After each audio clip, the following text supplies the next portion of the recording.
feel safe for me or my family. She didn't deserve this. She did nothing to anyone.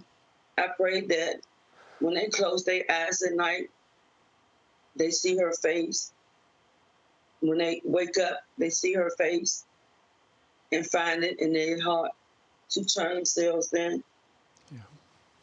I'm praying for that. I'm praying for justice for my granddaughter. That's a heartbroken grandmother speaking out after her 6-year-old granddaughter was fatally shot in D.C. this weekend. This just the day before a terrifying shooting outside the Nationals game on Saturday night. The police union now pointing to lawmakers for their lack of support. Former MRPD officer and host of Unfiltered, Dan Bongino, joins us now. Dan, I think 57 shot in Chicago. We could add that to it. Then when you see the Nationals game scattered about and Padres letting everyone into their dugout, what are your thoughts at this hour? I mean, first, listen, watching that here, you know, I can see this on a return here. Is this, I mean, what is this, Afghanistan? I mean, that's Washington, D.C.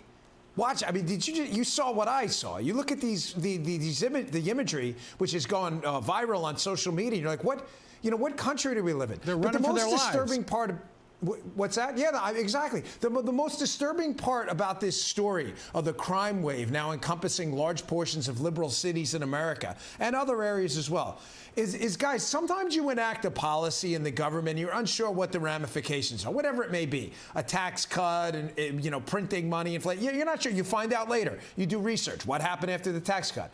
What's disturbing about this, these crime policies and these policing policies in these liberal cities, is we knew what would happen.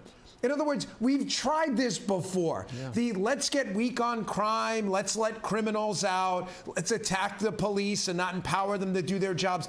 Guys, we tried that. We tried it. There was a massive crime wave throughout the country in the 80s. You had the crack wars in the 90s. I was there. I saw it. No one's going to lecture me on what happened with police departments. I was there.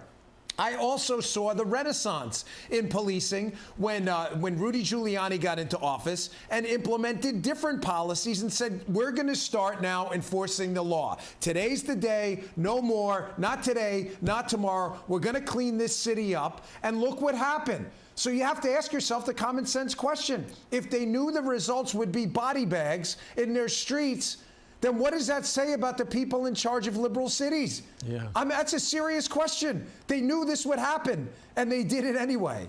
Dan, I know you've been canceled. You have a show on Fox Nation called Canceled in the USA. Gilbert Godfrey, he opened up about the cancel culture with you. Let's take a look. When I hear about another person getting in trouble now, I always think, oh, thank God them and not me. Because I've been through it a few times. The internet makes me feel sentimental about old-time lynch mobs. At least lynch mobs, they had to put their shoes on, go out, get their hands dirty, and deal with other people. Now you sit in your underwear on your couch, and you're there with your phone, and you're making a little, you have a lynching there. Dan? Yeah. Yeah, that's one of really quite a few stories in this series that I promise you, your jaw's going to drop. Some of these you may not have even heard of. These people who've been canceled for the most innocuous things, like one of them posting an All Lives Matter, sign on his door. So it's really disturbing. Hey, one more thing, too, on my podcast. Don't miss my podcast there, my radio show on Fox Nation, folks. I promise you, by the end of the day, one of the biggest stories in America will be this. What is Pegasus, this surveillance platform? Huge, huge story. I'll watch Fox Nation today, my radio show. Don't miss it. Where they hacked into everything. We'll be looking for that. Canceled in the USA, available now on Fox Nation with one episode dropping each day. Check it out. If you don't have Fox Nation, use the promo code today, SAS, and get a month for free. Okay.